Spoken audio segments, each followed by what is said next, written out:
They thought they could control everything, even his own land. But when 911 was called over water, the fight that followed would leave everyone stunned and their power shattered.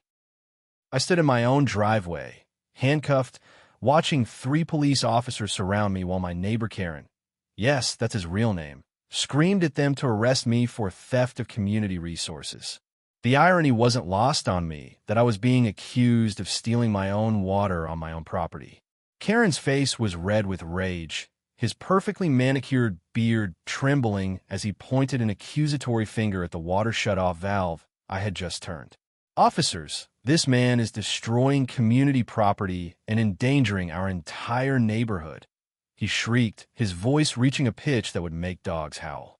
The lead officer, clearly confused, looked between Karen and me, then at the property deed I was holding. "Sir, this appears to be his own water line on his own property," the officer said slowly, but Karen wasn't having it.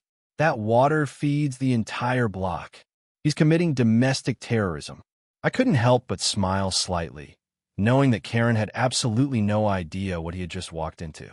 You see, what Karen didn't know was that I had been quietly documenting every single one of his illegal activities for months, and his call to 911 over my own water shutoff was about to become the biggest mistake of his life. As the officers began to realize they were dealing with a frivolous call, I caught Karen's eye and gave him the slightest nod. "You have no idea what's coming, do you, Karen?" I thought to myself. The look of smug satisfaction on his face was about to disappear forever, and he didn't even know it. By the time this day was over, Karen would lose everything: his position, his reputation, his freedom, and, ironically, his own water rights. But I'm getting ahead of myself. Let me tell you how this all started, and how one power-hungry HOA president's obsession with control led to his complete and utter destruction.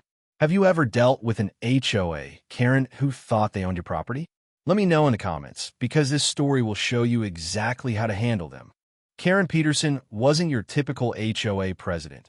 He was a tyrant disguised as a community leader, and had turned our peaceful Maplewood Heights subdivision into his personal kingdom. Standing at about 5 feet 6 inches with a meticulously groomed salt and pepper beard and designer glasses that probably cost more than most people's monthly rent, Karen carried himself like he owned every blade of grass in the neighborhood.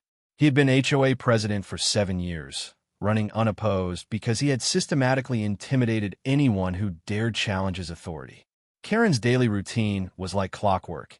Every morning at 7 a.m. sharp, he would emerge from his corner lot mansion wearing a different colored polo shirt and khaki pants, clipboard in hand, ready to find violations that didn't exist.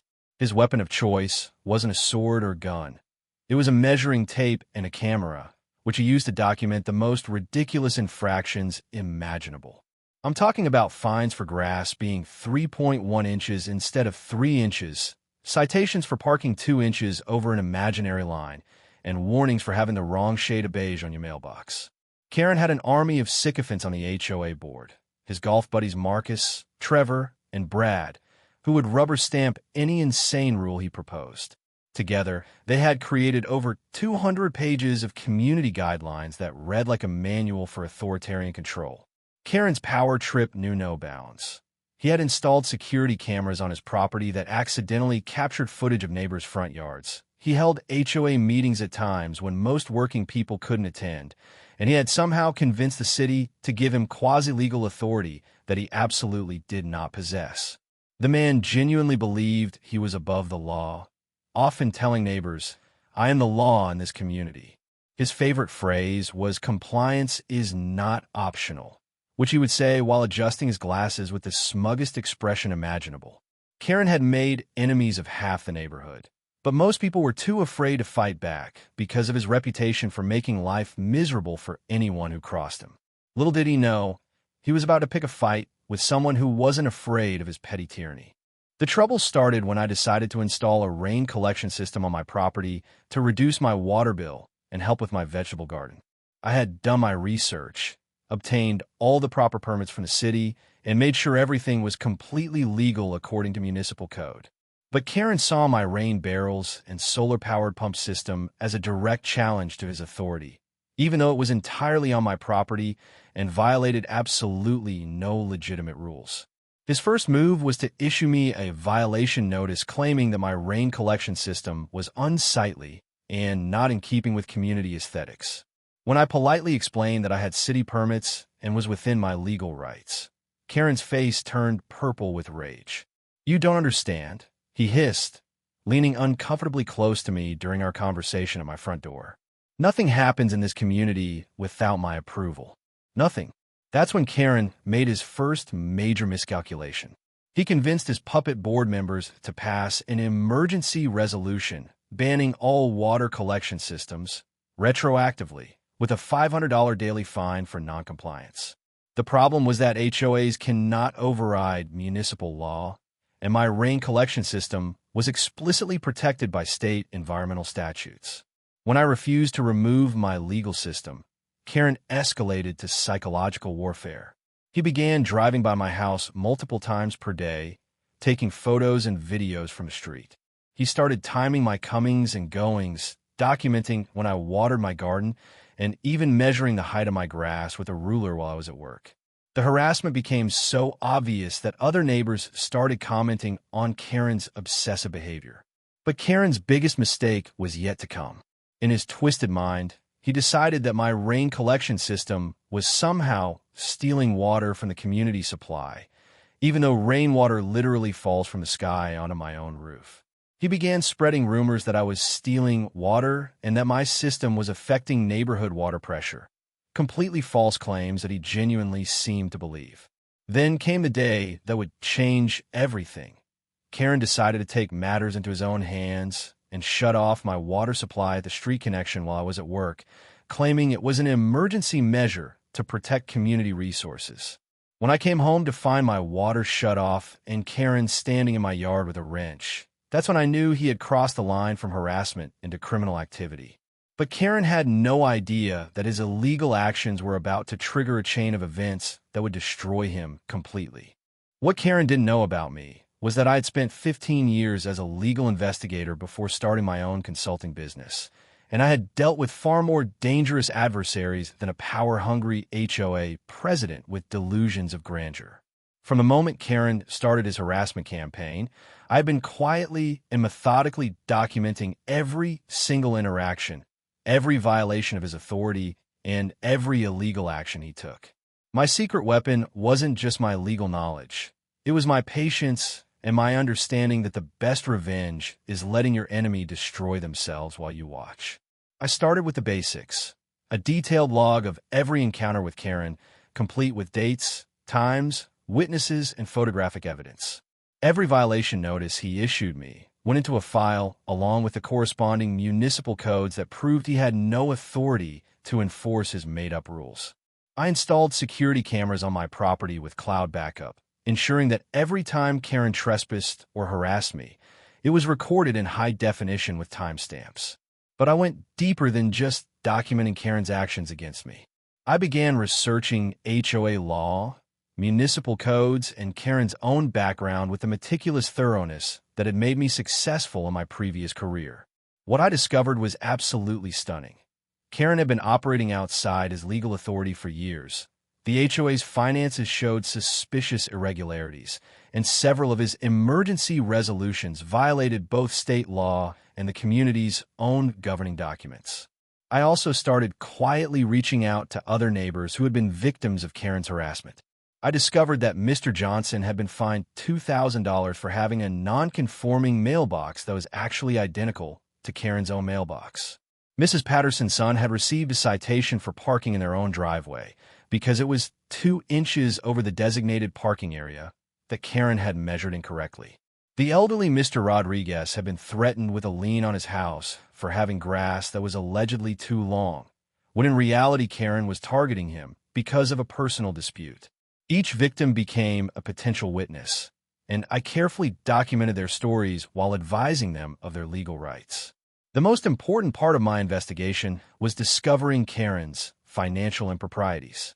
HOA presidents have access to community funds, and Karen had been using his position to benefit himself in ways that were clearly illegal. I found evidence of kickbacks from contractors inflated invoicing for services that were never performed, and personal expenses charged to the HOA account. Karen thought he was untouchable, but he was actually committing multiple felonies while creating a paper trail that would make a prosecutor's job incredibly easy. After Karen illegally shut off my water, I knew I had him exactly where I wanted him, but I needed to let him dig his hole even deeper before I struck back. I calmly documented the illegal shutoff with photos and video, showing Karen's wrench marks on my water meter and the city tags that clearly indicated it was tampering with municipal infrastructure, a serious crime in our state.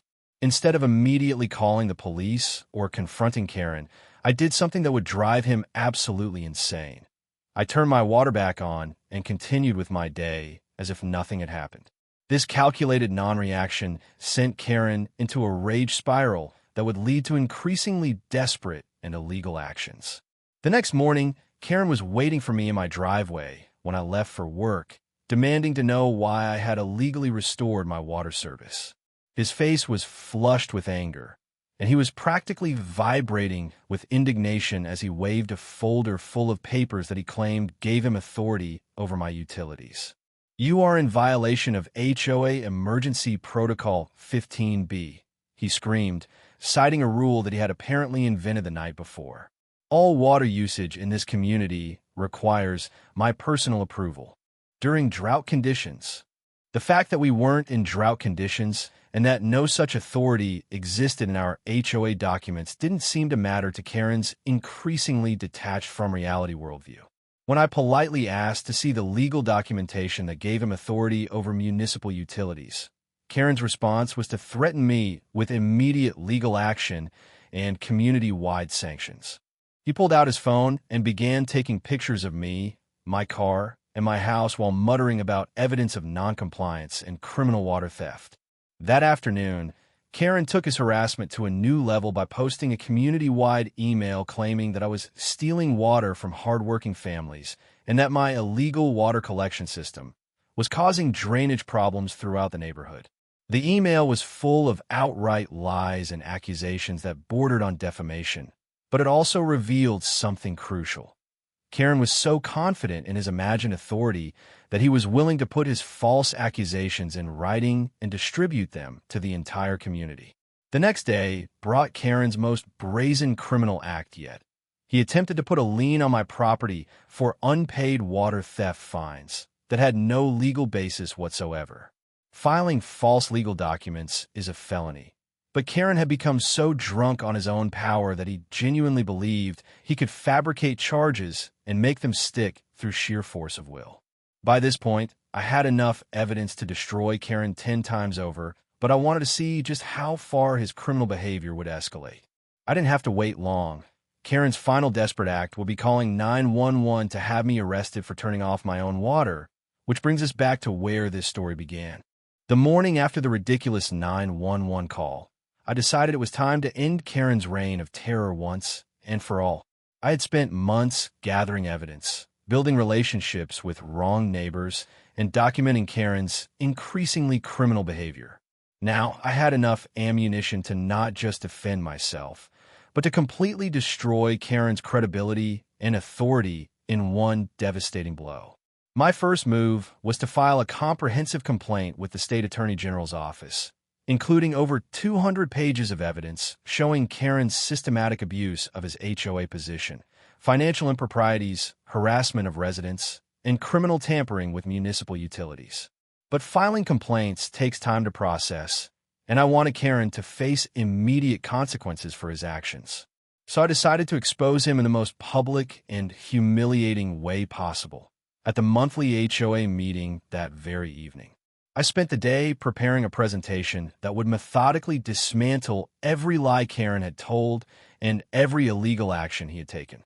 I created a timeline showing his escalating harassment, financial documents proving his embezzlement of HOA funds, photographs of his trespassing and property damage, and video evidence of his illegal tampering with my water supply.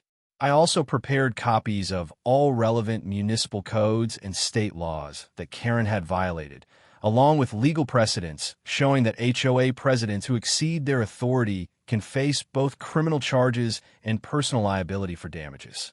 But the most devastating part of my presentation was the witness testimony I had collected from other residents. Over a dozen neighbors had agreed to speak about Karen's harassment, illegal fines, and abuse of power. These weren't just complaints. They were detailed accounts of criminal behavior that established a clear pattern of Karen using his position to intimidate and extort money from residents. As the 7 p.m. meeting time approached, I felt a calm satisfaction knowing that Karen had no idea what was about to hit him. He had called this meeting to discuss my violations and to rally community support for his campaign against me. Instead, he was walking into a carefully orchestrated public execution of his reputation and authority. The community center was packed that evening, with nearly every household in the subdivision represented. Karen walked in wearing his usual smug expression, carrying a thick folder of fabricated violations and fake legal documents. He had no idea that half the people in that room were there to witness his downfall, and the other half were about to learn the truth about their tyrannical HOA president. When Karen called the meeting to order and announced that the primary agenda item was addressing criminal violations by a community resident, I stood up and calmly asked to address the community first. Karen tried to shut me down, but the crowd demanded to hear what I had to say. That's when I began the most satisfying presentation of my entire life. Before we discuss any violations, I began projecting my voice clearly across the packed community center. I think it's important that everyone understands what's really been happening in our neighborhood. Karen immediately tried to interrupt, banging his gavel and shouting about procedural violations. But the crowd was already focused on the large screen I had set up showing a timeline of Karen's criminal activities. The first slide showed Karen's illegal water shutoff, complete with video footage of him tampering with municipal infrastructure while trespassing on my property. "This is your HOA president committing a felony," I announced calmly, while Karen's face went pale. Tampering with municipal utilities is a Class C felony in our state, punishable by up to 5 years in prison. The room erupted in murmurs as neighbors realized they were watching their HOA president commit an actual crime on video. But I was just getting started. The next series of slides showed Karen's systematic financial fraud, including forged invoices, kickbacks from contractors, and personal expenses charged to the HOA account. Over the past 3 years, Karen Peterson has embezzled over $45,000 from our community funds. I continued, showing bank statements and canceled checks that proved every allegation. He's been using our money to pay for his personal landscaping, his country club membership, and even his family vacations. Karen was now standing and screaming, "This is all lies. I demand you stop this illegal presentation." But his protests only made him look more guilty as neighbors began connecting the dots about why their HOA fees had increased while community services had decreased. The most damaging evidence came next, recordings of Karen admitting to his illegal activities. I had been wearing a small recording device during our confrontations, and Karen's own words condemned him. The crowd listened in stunned silence as Karen's voice filled the room. "I don't care what the city says. I'm the law in this community. These people need to learn that I have the power to make their lives miserable if they don't comply with MY rules." Then came the testimony from his victims. One by one, neighbors stood up and shared their stories of Karen's harassment, illegal fines, and abuse of power. Mr. Johnson revealed that Karen had threatened to foreclose on his house over a mailbox dispute. Mrs. Patterson's son described being followed and photographed by Karen for parking in his own driveway. The elderly Mr. Rodriguez tearfully explained how Karen had tried to force him to sell his house by making his life miserable with constant violations and harassment. By this point, Karen had gone from shouting denials to sitting in stunned silence as the full scope of his crimes was laid bare before the entire community. The final blow came when I announced that I had already filed complaints with the State Attorney General, the District Attorney's Office, and the FBI's White-Collar Crime Division.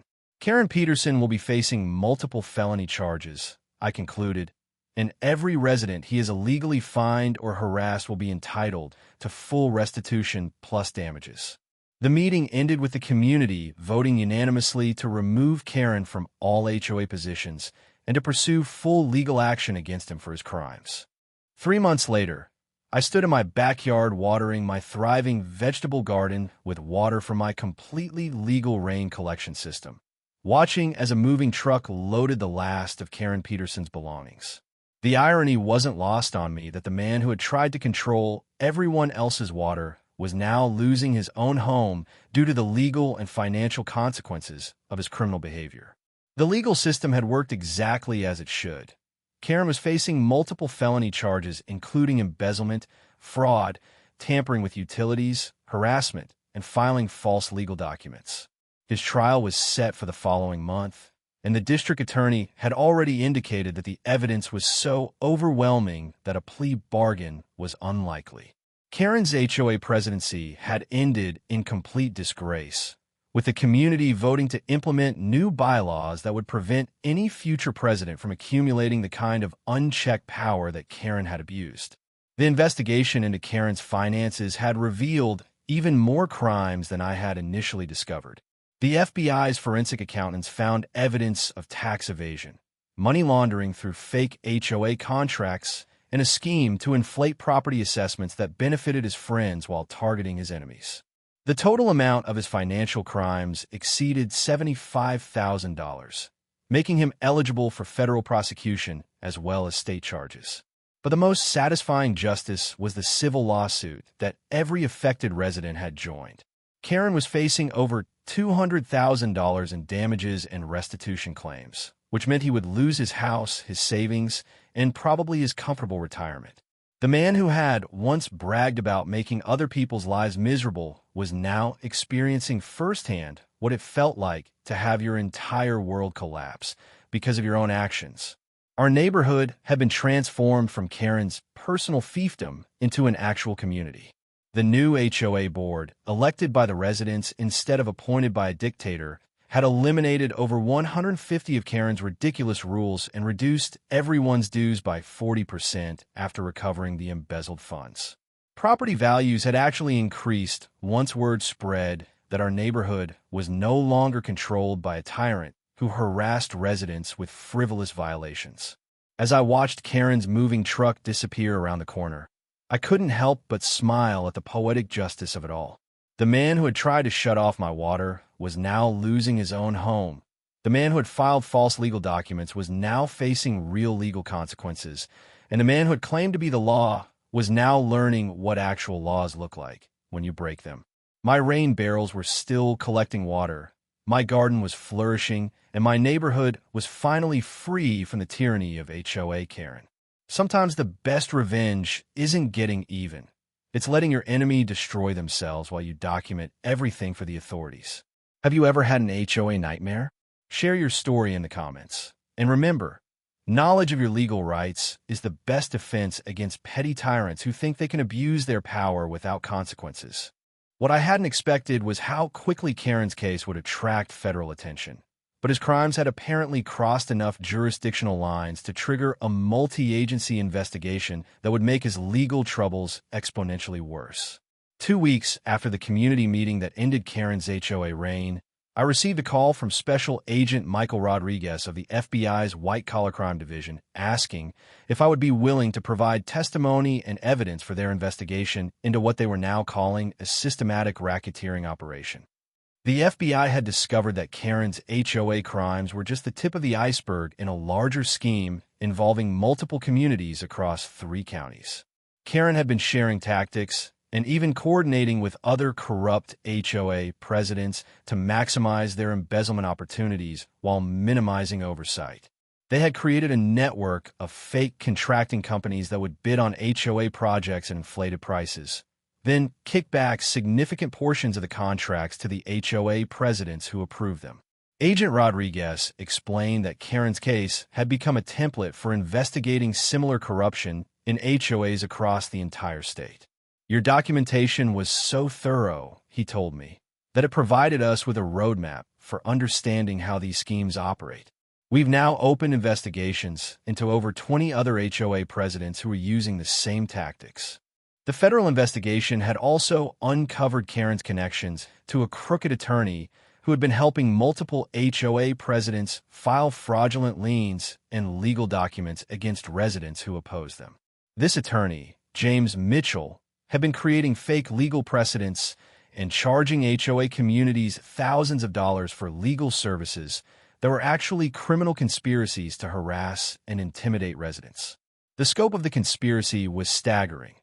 Over $2 million in fraudulent contracts, hundreds of falsified legal documents, and systematic harassment of residents across multiple communities. Karen wasn't just a petty tyrant. He was part of an organized criminal enterprise that had been operating for over 5 years.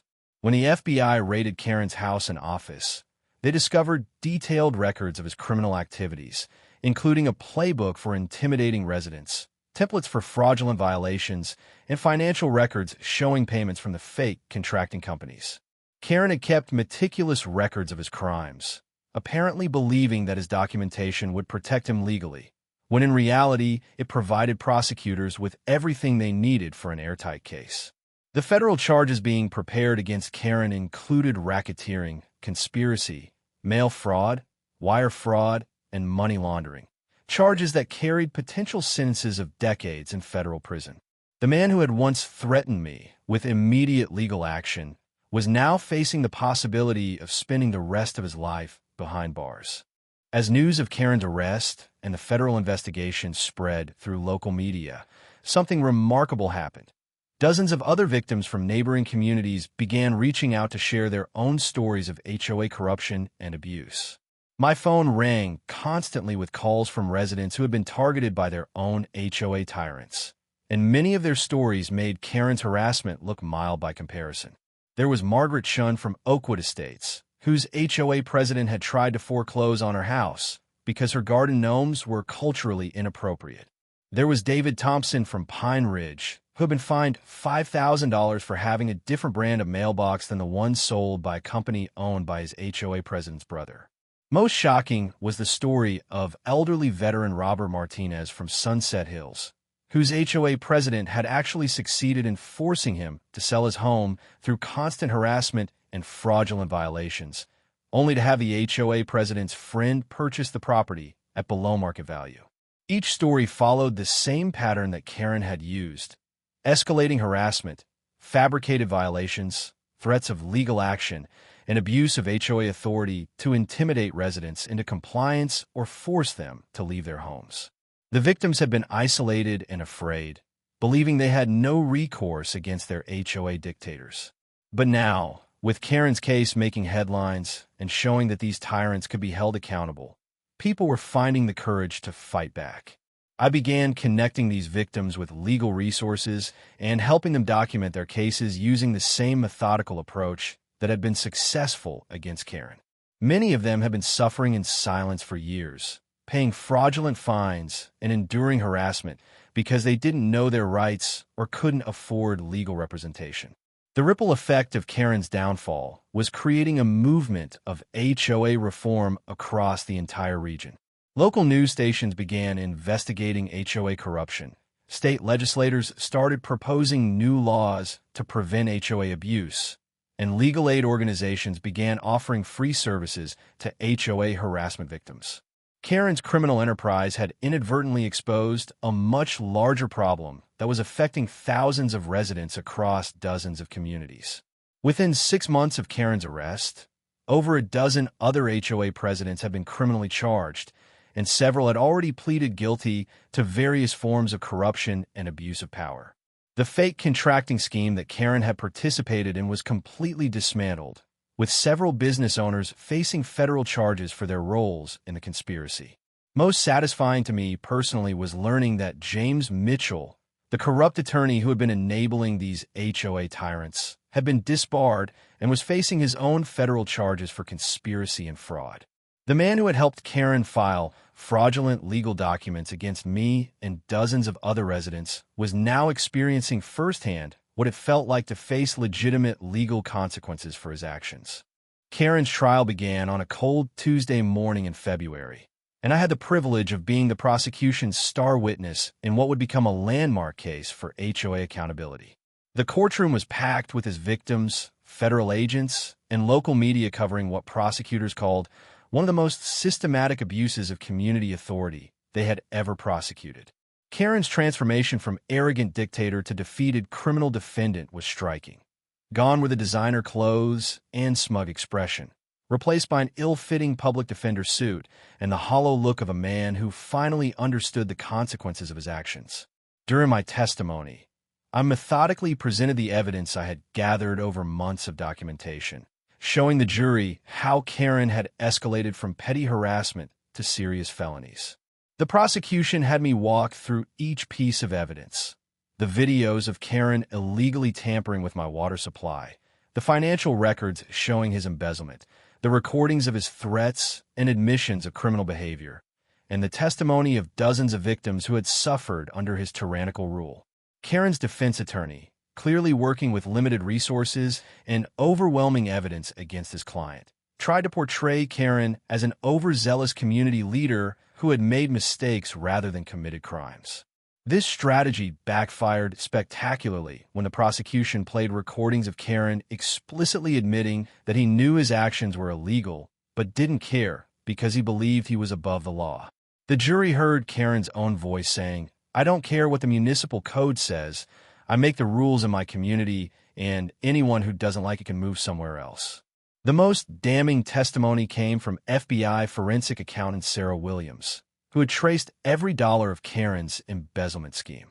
She showed the jury how Karen had systematically stolen from his neighbors over a period of 3 years, using increasingly sophisticated methods to hide his crimes. The total amount of proven embezzlement was $78,000, but Agent Williams testified that the actual amount was likely much higher due to destroyed records and offshore accounts that the investigation had uncovered. Karen's fake contracting scheme was exposed in excruciating detail, with several co-conspirators testifying against him in exchange for reduced sentences. The jury learned how Karen had approved over $150,000 in fraudulent contracts, personally receiving more than $45,000 in kickbacks, while his neighbors paid inflated prices for substandard work that was often never completed. When Karen finally took the stand in his own defense, his testimony was a disaster that sealed his fate. Under cross-examination, he became defensive and arrogant, at one point telling the prosecutor, "You don't understand the pressures of managing a community. Sometimes you have to make tough decisions that people don't like." The prosecutor's response was devastating. "Mr. Peterson, which of these felonies would you classify as a tough decision?" The jury deliberated for less than 4 hours before returning guilty verdicts on all counts: embezzlement, fraud, racketeering, conspiracy, and tampering with utilities. As the verdicts were read, Karen's last shred of composure finally cracked, and he broke down crying as he realized he would be spending the next 15 to 20 years in federal prison. 6 months after Karen's sentencing to 18 years in federal prison, I stood in the same community center where I had exposed his crimes, but this time the atmosphere was celebratory rather than confrontational. The newly reformed HOA was holding its first annual community appreciation dinner, and the transformation of our neighborhood was remarkable.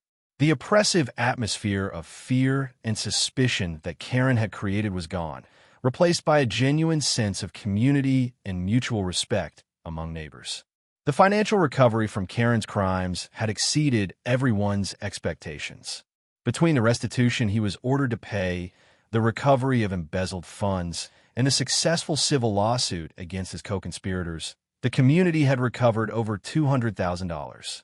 This money was used to complete legitimate infrastructure improvements, reduce everyone's HOA dues by 60%, and establish a legal defense fund for residents of other communities fighting similar HOA corruption. Karen's house, which had been seized as part of his criminal forfeiture, was sold at auction with the proceeds going directly to his victims. The buyer was actually Mr. Rodriguez, the elderly veteran who had been one of Karen's primary targets, and he purchased it for significantly less than market value due to the stigma of Karen's crimes. The irony of Karen's biggest victim now living in his former house was not lost on anyone in the community. The broader impact of Karen's case had been extraordinary.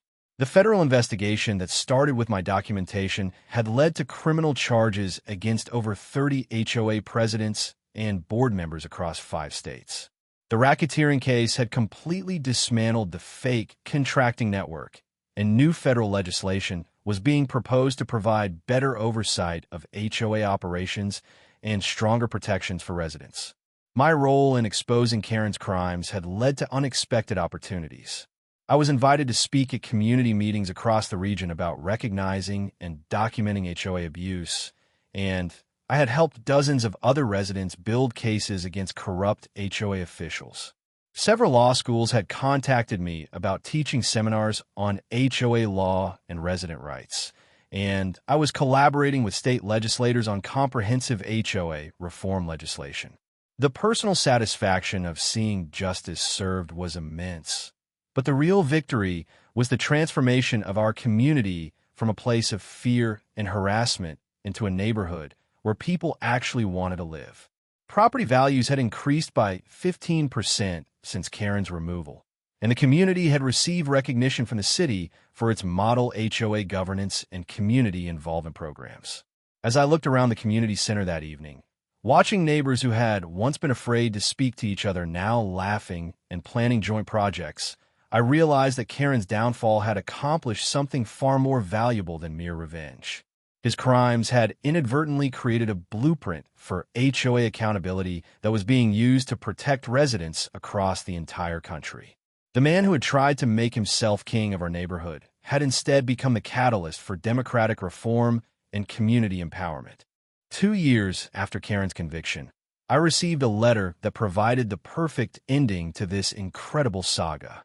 It was from Karen himself, written from federal prison, and it was as close to a complete admission of defeat as I could have hoped for.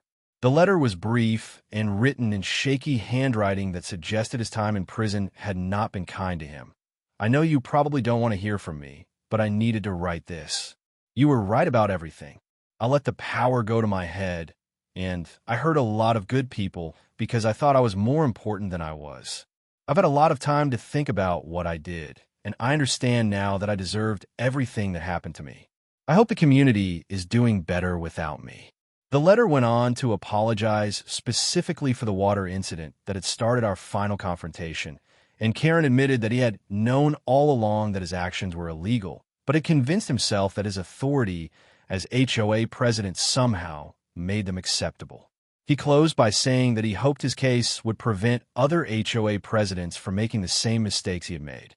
While I appreciated the apology, the real victory was the lasting change that Karen's downfall had created throughout our region and beyond. The HOA reform legislation that had been inspired by his case was now law in 3 states, providing residents with clear protections against abuse and requiring transparent financial oversight of all HOA operations. The fake contracting scheme that Karen had participated in had led to new federal regulations requiring competitive bidding for all HOA projects over $5,000 and mandatory disclosure of any relationships between board members and contractors. These reforms had already prevented millions of dollars in fraud and protected thousands of residents from the kind of abuse that Karen had inflicted on our community. Our neighborhood had become a model for HOA governance, with regular community meetings, transparent financial reporting, and a board structure that prevented any single person from accumulating the kind of unchecked power that Karen had abused. The community garden that I had started with my rain collection system had expanded into a neighborhood-wide project that brought residents together and had even won a city environmental award. Most importantly, the culture of fear and intimidation that Karen had created was completely gone. New residents often commented on how welcoming and supportive the community was, having no idea that just a few years earlier, people had been afraid to even talk to their neighbors for fear of attracting Karen's attention. The transformation was so complete that the community had actually started attracting residents who specifically wanted to live in a neighborhood with strong community bonds and transparent governance. As I finished writing this story, I looked out my window at my thriving garden, my completely legal rain collection system, and a neighborhood full of people who were no longer afraid of their own HOA. Karen Peterson had set out to be a dictator and had instead become a cautionary tale and a catalyst for positive change. Sometimes the best revenge really is living well and making sure that justice is served along the way. Have you ever had to deal with an HOA tyrant? Share your story in the comments. And remember that knowledge of your rights and careful documentation of abuse can overcome even the most arrogant petty dictator. Subscribe for more stories about standing up to bullies and fighting back against injustice. Disclaimer: the story you just watched is fictional. It explores themes of neighborly conflict, the abuse of authority, and the absurdity of micromanagement. This narrative aims to highlight the importance of respecting personal boundaries and standing up for your rights.